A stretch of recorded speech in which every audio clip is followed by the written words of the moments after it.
From 1920 to 1933, the Prohibition era swept the nation. It all started when the 18th Amendment was passed, which forbid the manufacture, sale, or transportation of intoxicating liquors. Prohibition was an attempt to decrease the evils that alcohol created. Proponents of this so-called noble experiment also claimed that the nation's health would improve drastically. The Women's Christian Temperance Union and the Anti-Saloon League were the most influential advocates of Prohibition. They viewed drinking as a moral abomination that demeaned men, threatened women, and destroyed the family. They believed that the ban on alcohol would improve society for the greater good. After the amendment was passed, many states did not do anything to enforce the law, so the American Federation of Labor and their leader, Howard Russell, became more forceful. Because those groups could not stop the illegal usage of alcohol, Congress stepped in. The National Prohibition Act, also known as the Volstead Act, was passed in 1919 and provided federal enforcement mechanisms to implement the amendment.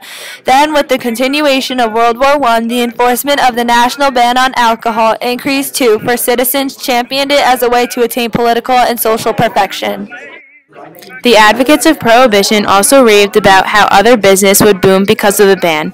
Dairy, for example, said they would fill the void left by absence of alcohol. The most significant effect, however, was the increase of crime rates. People thought that juvenile delinquency would be virtually eliminated, but the era was actually marked by large-scale smuggling and illegal sale of liquor. The growth of organized crime, especially in cities, is one of the reasons why mobs grew. One of the most famous mobsters of all time was even from the Prohibition era. Al Capone and his gang were able to take over Chicago during the 1920s, all because of the ban of alcohol. Al Capone is the big cheese. He is the greatest known gangster and the single greatest symbol of the collapse of law and order in the United States during the 1920s Prohibition era. Capone had a leading role in the illegal activities that lent Chicago its reputation as a lawless city. Capone was born January 17, 1899, as Alphonse Capone in New York City. Even from a young age, he had a horrible temper, horrible enough even to get him expelled from school at age 14 when he hit his teacher. Then the unexpected death of his father was the turning point in Capone's life. Many believe that it was the sudden freedom from parental influence that was the reason he stopped trying to abide by the law.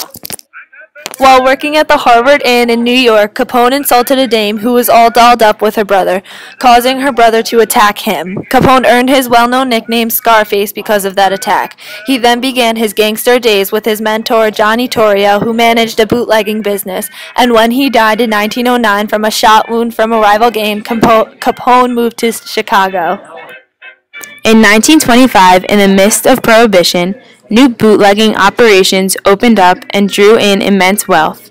Capone became the czar of Chicago, running gambling, prostitution, and bootlegging rackets. With the help of an old friend, he made a lot of dough, enough to become rich, smuggling huge amounts of whiskey into Chicago. To expand his territories, he gunned down rivals and their gangs. His most famous killing was the St. Valentine's Day Massacre. The massacre got its name because it actually occurred on February 14, 1929. The day of the massacre, 4 of Capone's men entered a garage, which was the liquor headquarters of Capone's biggest rival, the bootlegger George Moran and his gang. 2 of Capone's men were dressed as police and had a stolen police car outside, while the 2 others pretended to be captured prisoners. Thinking it was a bum's rush or raid, the 7 men who were in the garage dropped their weapons and surrendered. Capone's men then bumped off the 7 men, killing all of them in the garage. The plan worked perfectly, one would think. It was the bee's knees.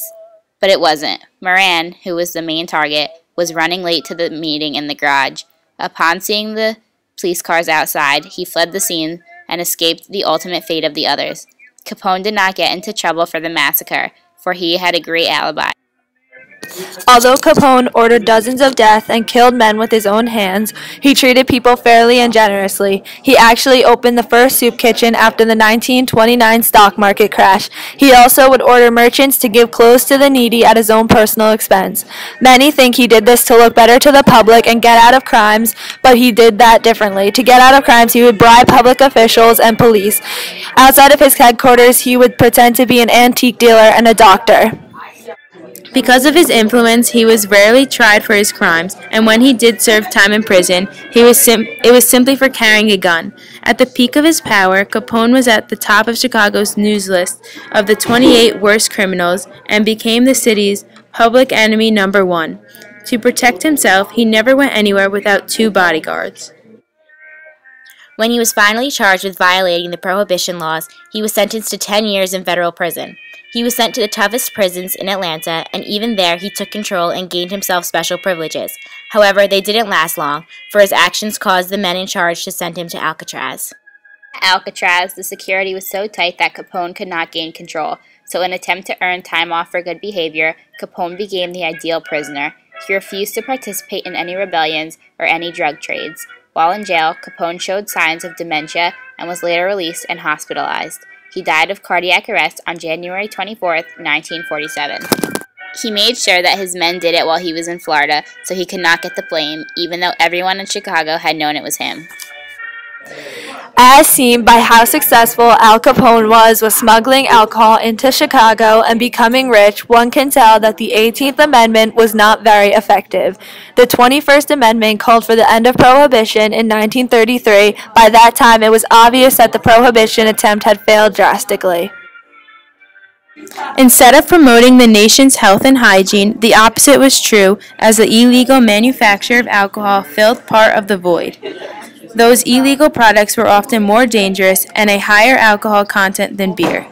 As a result, the legalization of alcohol caused crime to reduce, and many new jobs were created because the liquor industry expanded.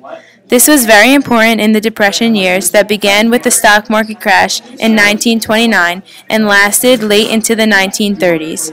All in all, proponents of Prohibition thought the ban on alcohol would decrease crime rates, but in actuality, they expanded greatly. Al Capone rose to power and became one of the greatest gangsters of all time, and it wasn't until the repeal of Prohibition in which crime rates actually decreased greatly for America. Raised in these Brooklyn streets, a man who, more than any other, came to symbolize a new American breed, the gangsters. He believed in the promised land. He pursued the American dream. And he was to set up an organization that became the template for the mob. He was Al Capone. Capone was not an immigrant, but his family had come from Naples. And like other children from immigrant homes, Capone soon found himself running with street gangs. All these gangs had junior divisions. Capone, at age 14, he was a member of 2 gangs simultaneously. 5 Point Juniors in Manhattan, and also the South Brooklyn Rippers in his own area of 4th Avenue and Garfield Place.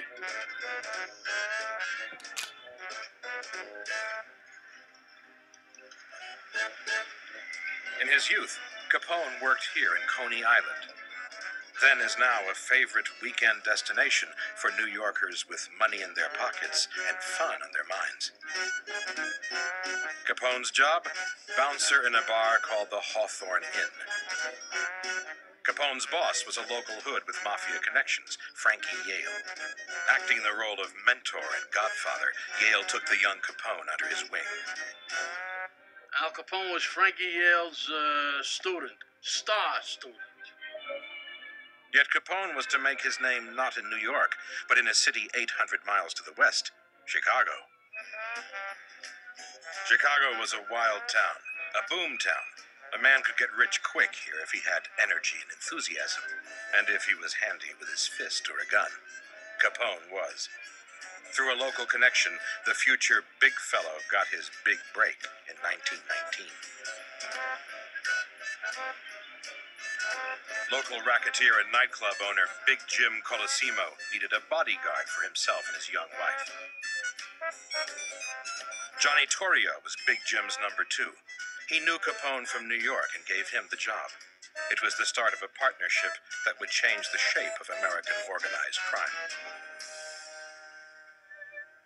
By the time he was 24 years old, Al Capone was the biggest name in gangland. By then, his face had been marked in a vicious brawl, and he had acquired the nickname by which he has gone down in history, Scarface. You want to play, guys? Okay. I'll play with him. Come on. Okay. You want to play rough? Okay. Say hello to my little friend.